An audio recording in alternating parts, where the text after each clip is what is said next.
Perfect. It's officially up. We're live here in Atlanta. Hi, everyone. Welcome to. They have all these bricks on the ground. So I texted Walt. I was like, "Where's your brick?"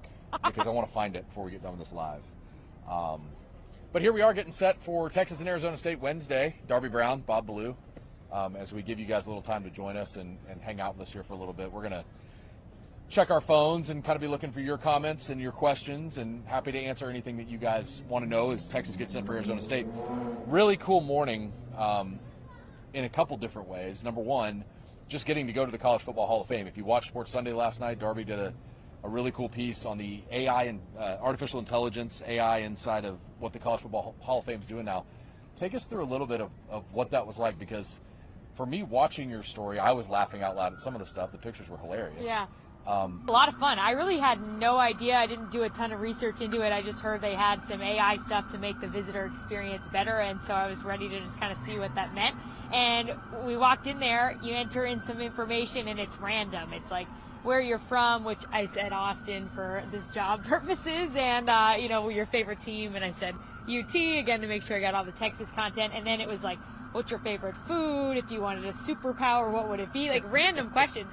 And then you kind of take a photo, and then that's it. And then you just start to go around the hall. And obviously you see all of the memorabilia that you'd expect, which is really cool to see. But your badge at different parts of it. And then next thing you know, your face is popping up in a ridiculous, like you said, way as a former. Yeah, let's go through some of those. Yeah. What were some of the, so you came up as a football player, Yeah, you came up as a fan with big blonde hair. A wig, yeah, the wig blonde, fan. the wig fan. A wig fan, a regular fan. There was the player. The player one really got you because they have this field level where you can kind of do some stuff on it. Yeah. And you walk in, and it's not always this automatic, but for me, the second I walked in, it was like, Darby Brown is this and this, and started listing off all these fake stats and all this stuff. And I was like, my jaw was like, whoa, Yeah. how did it know? Because you don't scan anything for that one. You just walk in, and it reads your badge from wherever it is. So so that one was cool, because the rest of them you kind of have to say, okay, I want to participate in this. But yeah, it was a lot of fun. Didn't it give you like when Darby Brown was young, she always wanted to be a news anchor, but instead she went to the role of football coach, and it was like a picture of a really young person with Darby's face on it. Yeah, then there was like a football player with your face on it. And it ended, I cut it off, but it ended with me looking like a very old person that decided to start a hot dog shop because I said hot dog was my favorite food. So it all tied together. But yeah, there was a lot of different versions of me. It was really fun. Like, if anyone is watching this and they are coming to Atlanta, I definitely do recommend it. I think it was a good time. So yeah, hopefully you saw that from the piece. I didn't get to walk around as much this morning. We were covering Texas and Arizona State, but when you walk in, there's I don't even know what to call it, a mural of helmets. Yeah. A bazillion helmets from every college football team, and you're looking to find your helmet. It took me a while to find the Mizzou helmet. Like, I couldn't find it for the life of me. And then I started having to go like in threes and just look down 3 rows and try to find it that way. I think the Texas 100-year helmet was on there, which is a special one that we covered back in 2012 or 13, and they had like a 100-year dedication game. That might have been A&M in 08 or 09. Maybe that was on the road. Anyway, I've been here too long. You can go down the rabbit hole, which I always go back down to when they honored Darrell Royal by running the wishbone right after he died, and they ran it against Iowa State. And Mac, we kind of joked about it because they wanted to honor him by running the wishbone, but they wanted to make it modern. Well, the problem was on the kickoff, they like fumbled the ball inside the 5 and barely recovered. So Mac's like, he had determined our first play is going to be out of the wishbone no matter what we do.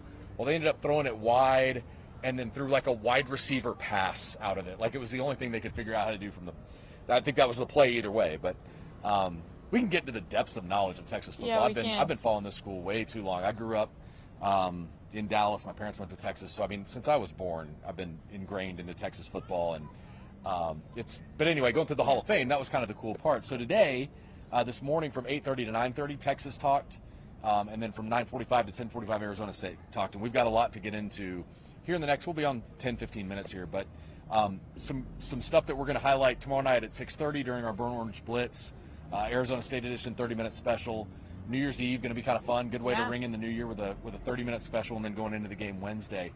But let's talk a little bit about Texas. What were maybe some of the biggest things? And I promise I'm still listening. I'm just going to look at my phone and see if we have comments or anything. Yeah. But feel free to comment if you're watching. Yeah, but what were some of the biggest takeaways that we had. Now, we had an hour long with almost every player, but most of the guys took off and went kind of touring the College Football Hall of Fame. So it was basically the two deep on offense and defense, and you get a chance to talk to those guys. So what were some of your takeaways from what we heard today? Yeah, well, we talked to the wide receivers a lot, kind of about the journey that they've been on this season, working with Quinn, working with a lot of new faces in the room and some injuries, and kind of their journey through the year. So that was interesting to kind of get into that a little bit more, because I feel like we don't always get to kind of get into whatever storyline you want, and that was a cool opportunity when you can talk to anyone for an hour.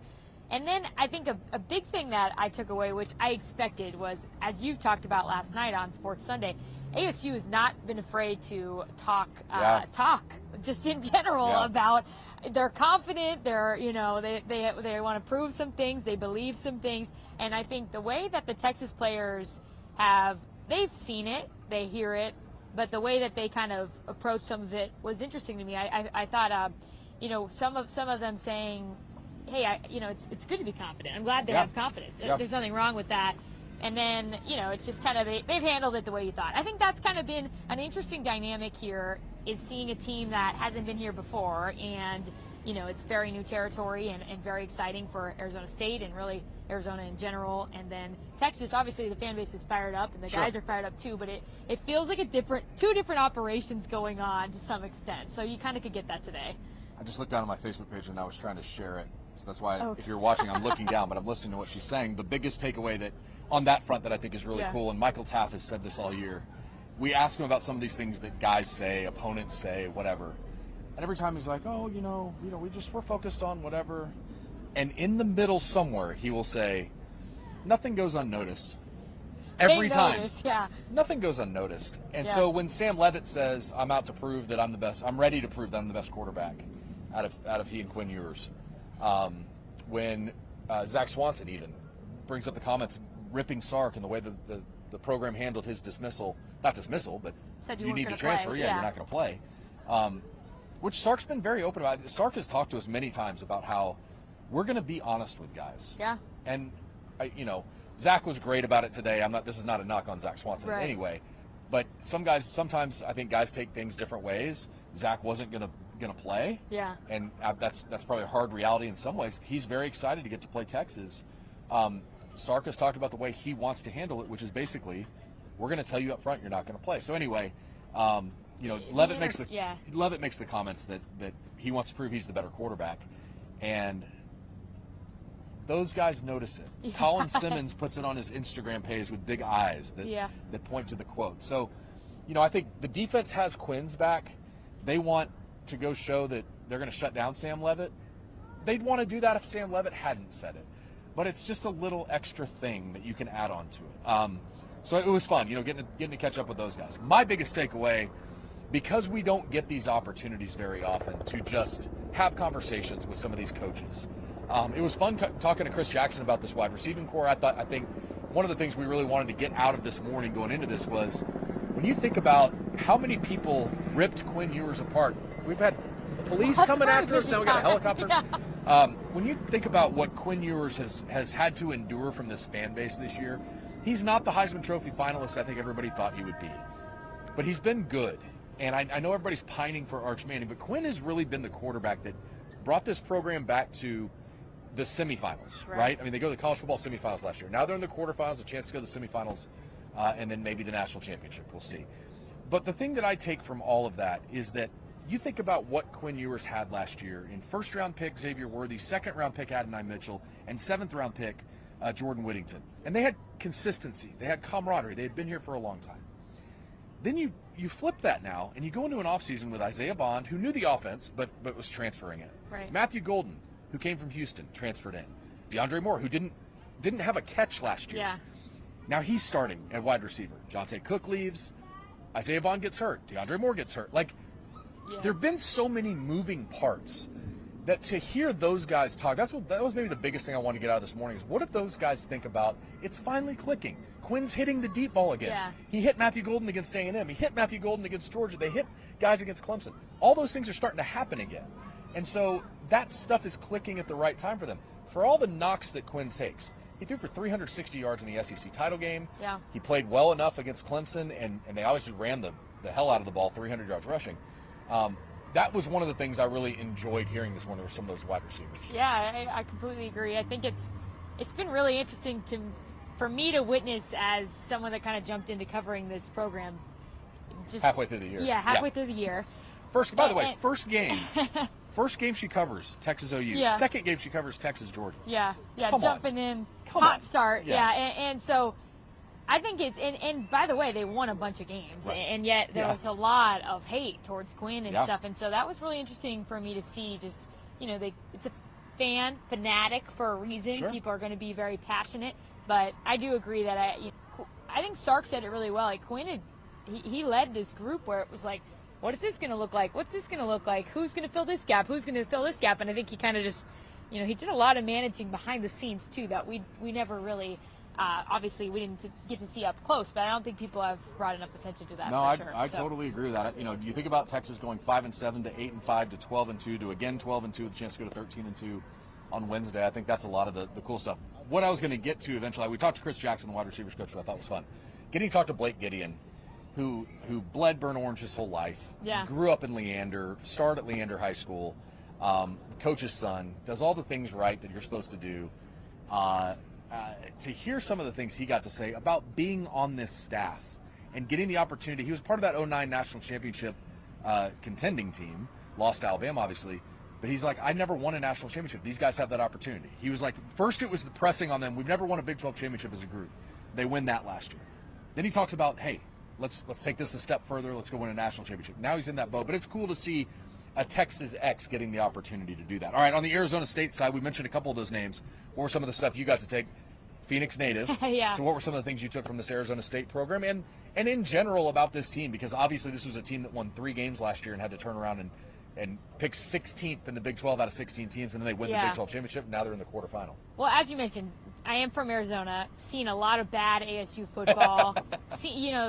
Back in the day, Brock Osweiler and Rudy Carpenter don't like to hear that. No, seen some good football too, but growing up it was like, U of A, basketball school, ASU, football school, and yet for a while it's been like, where's the football school? Right. So to see them at this stage has been really interesting, and I think it was interesting to hear it up close how much these guys believed in Kenny Dillingham and what he sold them on. I mean, he sold them on the fact that they were going to be at a stage like this, and now, here they are. So I think it was interesting, also just interesting to see his energy up close. He's 34 years old, super young coach, lots of energy, leading a bunch of interesting assistants that I know personally that have been like legends at the high school football level in Arizona too, and so it's an interesting time for ASU.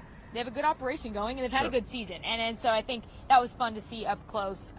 Just kind of that they believed in his vision, and they're making it happen. And we'll see. And they're confident. I think I used last night. I used the term they're confident and they're mouthy, which is fun. It's kind of a fun bunch. Like, they don't care what other people are thinking on the outside. They haven't cared since day one. They've talked about how underappreciated they are. They've talked about how nobody believes in them and all those type of things. It's a good mentality to have when you go into a game like this. Yeah. I can promise you, and Sark talked about Kenny Dillingham's ability to just kind of go outside the box. Right. With the way he approaches things, and how most coaches, when you get into the coaching position, you feel like there's a cookie cutter. You read the manual, you're a head coach, you got to be a cookie cutter type coach. Kenny Dillingham is anything but that. Right. And Sark really appreciates that and says some of the older coaches need to take that advice. Kenny Dillingham, by the way, I don't know if we mentioned this. You might have mentioned this. He's 34. Yeah. He's the youngest head coach in college football. Yeah. So he's going about this his way, which is awesome. It's the way you should go about it. And he's got a bunch of guys. Cam Scattaboo, we could go on for days about what he is. It was really fun to listen to them talk about him this morning. Who he's a 2,000-yard back, rushing and receiving, which is something that has never happened in the history of Arizona State football. 1,500 yards rushing, 500 yards receiving. That hasn't happened in college football since Christian McCaffrey. So, yeah, go ahead. There's so many things that you can do with this Arizona State bunch. So, I don't know. We're I'm not sure what's happening. So you think about that Arizona State team on those fronts. The other thing that I love about this, there are 6 Texas Longhorns on this Arizona State team, and this is a fun storyline. We got to talk to those 6 guys this morning.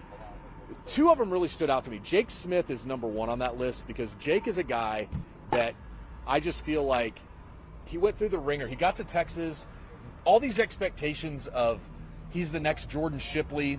His freshman year was phenomenal. He comes out in his second year, and he's just not feeling it. He went through some mental health. I don't want to make that too big a deal, but he said it was a mental grind on him, and he really he needed a fresh start. Now, he also said if he looks back on it now, he wishes he had done some things differently. I think he wishes he had stayed at Texas in some ways, but it really worked out. Now he goes to USC. It doesn't work there. He goes to Arizona State. He's back home. Really cool for Jake.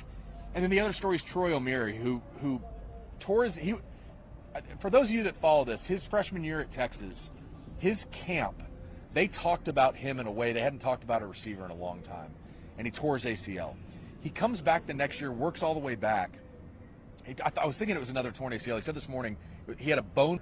So after 2 years of that, he transfers and ends up at Arizona State where he's succeeding now. But two guys that we covered at Texas that I think we really enjoyed and had a lot of high expectations that didn't work out, to see them now really succeeding in their ways at Arizona State, I think is really cool. The transfer portal isn't all bad, right? Sometimes that's a proof that, hey, it works out. There's a reason why it exists, and we could debate and get into all that if we needed to. It's just the changing times, as you kind of talked about too. But it's definitely sometimes it's for positive reasons, for sure. And sometimes it's abused. So it is what it is. Sure. Yeah, it's and then just those other guys, Zach Swanson. We've mentioned who was a little mouthy. That's okay. He actually joked about it today. He had a good time with it. Prince Dorba, Jamon Tapp. Didn't see either of those guys today. I think they probably went off into the College Football Hall of Fame. We didn't get to talk to them, but Xavier Alford we did. He came in with that class with Jahdae Barron. They're still really close. And Xavier talked a little bit about how he still stays in touch with Jahdae. He was first team All Big 12 this year. So again, you find he went to USC. Brian Carrington was the director of recruiting under Tom Herman. BC took Jake Smith. Jake Smith goes to USC. He leaves USC. Yep. BC leaves USC and goes to Arizona State. So BC's taken basically Jake Smith with him where he's gone, and Xavier Alford's followed that same path as well. So some cool stories. I mean, Hines Ward is on this staff. Yeah. That's what I'm saying. It was kind of amazing to see that Kenny Dillingham is running. There's a lot of people over there that are trying to do a lot of good things, and they have. Kenny had some great advice. I love this. He was talking to his team about how enjoy this. They win the Big 12. Go through this moment. Enjoy the moment, and then refocus and settle down. Let's go into the next moment, because you're going to have a lot of moments. Right. Don't just be living off this. Like, be moving in the future. Yeah. And be the guy that can enjoy this and then go home, separate work and pleasure and work and football and work and whatever. And so he goes through this whole thing about it, and I go, would your wife say you can do that? And he goes, no, absolutely not. He tells his players to do it, but he's going to be on the phone all the time. Do as I say, not as I do. Yeah, exactly. And that has been, it is true. Like, I know last night they were out with the fans. They're doing they're enjoying it as they should. They should. Yeah, for sure. Yeah, they had. You were talking about how they had such a great welcoming. Yeah, they did. Yeah, and it's a different deal. This is a different deal for Arizona State. It is. Yeah. I know Texas people that are like, we're just going to wait till the semifinal and the final. Arizona State doesn't know when they're going to get this opportunity again. Yeah. Maybe it'll be every year. Maybe he builds that program. Right. But the more likely thing is that if he builds it into this, he's going to take a bigger job, or a job that pays more money, or a job at a bigger school. He's a you never know. Guy. I know he's an Arizona State guy. But you never know what your it goes to the NFL. You never know what their motives are in the end. And so, and I think all coaches, maybe not every one of them, but the opportunity to run a blue blood, I think is hard to turn down for a lot of guys. Some guys will do it. Some guys will say, I'm happy where we are. Right. Some guys' wives will say, we're happy where we are. We're not going to leave. But in the end, it's kind of one of those things that it's special to see a guy like Kenny Dillingham doing this. Yeah. Sark took over Washington in 2009. He was 35 at the time. Yep. Kenny Dillingham's 34, so Sark kind of gets his shoes and understands what he's going through as he builds this program. Maybe to wrap things up here, Bob, you can kind of show people around, and then we're just in the middle of Atlanta here. A couple things. Let's show you where the College Football Hall of Fame is. I don't know how well this will turn all the way around, but we can certainly try. Back over our shoulder this way. Yeah, here she comes. Back over. It's a lot of fencing, I know, but the College Football Hall of Fame is literally right here, which is great. State Farm Arena's right here in the area, Mercedes-Benz. They've done a nice job. I love when cities do this, like Detroit did this, where they built a bunch of stuff downtown, and it really just helps the city explode. It helps revive some of the downtown areas. So I love that. There's a Ferris wheel. Still don't understand that one. Probably need to understand that at some point. I don't know if you're going to get all the way back around to it, but we've got a Ferris wheel over here, which is kind of fun. But you know, I think when when we got this schedule, and we thought to ourselves, Atlanta to Austin to Atlanta to Arlington to Atlanta, that's our path. I think everybody would like a Miami thrown in or an LA thrown in. We're just glad this time. It was when we came last time, we did a 30-minute show, and it felt like 22. So the fact that we're out here in 60-degree weather is nice. But in wrapping all this up, we're going to have the opportunity we'll do this again tomorrow, just talk a little bit about what Sark and Kenny say in their final press conferences before the game. But we've got hits for you at 5, 6, and 10 tonight. We've obviously got the show tomorrow night at 6:30 that we're really excited about. We got a lot of cool stories to tell. Some of the stuff we haven't talked about yet. Mark McLuhan from our CBS station in Phoenix is going to join me tomorrow night to get a little more feel of the ASU side, kind of what they're going through and what this has been like. So. Even though he went to Texas. Oh, and he went to Texas. Yeah, that's another great part of this. And I've got one more great thing for tomorrow night. Chris Jesse. Some of you know that name, some of you don't. Chris was a really good sport about this. Did not want to go on camera, which I totally understand. But if you know his name or you know who he is, he had the last time Texas and Arizona State played, he had a very infamous moment, which he says he wished they could bury the tape and never find it again. But he was right about what he said. He did not touch the ball. We've all agreed on that since the beginning. But he was great. So we're going to hear. We'll talk a little bit about Chris and what he went through in that Arizona State Holiday Bowl Texas Arizona State Holiday Bowl back in 2007. There's a Waffle House right here. I know there's a varsity near us. That's the extent of what I know we need to hit in Atlanta. So if you've got anything else, please send it our way. In the meantime, we're going to go get ready for our shows tonight at 5, 6, and 10. We hope you'll join us then. Thank you for joining us now for Darby Brown. Bye. Are you wide enough? I don't know if we're wide enough. I think so. Bye. Leaning in. That's Darby Brown. I'm Bob Ballou. Thanks for joining us on YouTube and on Facebook. And we'll be on Twitter. I'm at Bob Ballou Sports. She's at Darby Joe Brown. And we'll be all over it, all over this Texas team as they get ready for Wednesday's quarterfinal against Arizona State. We'll talk to you soon.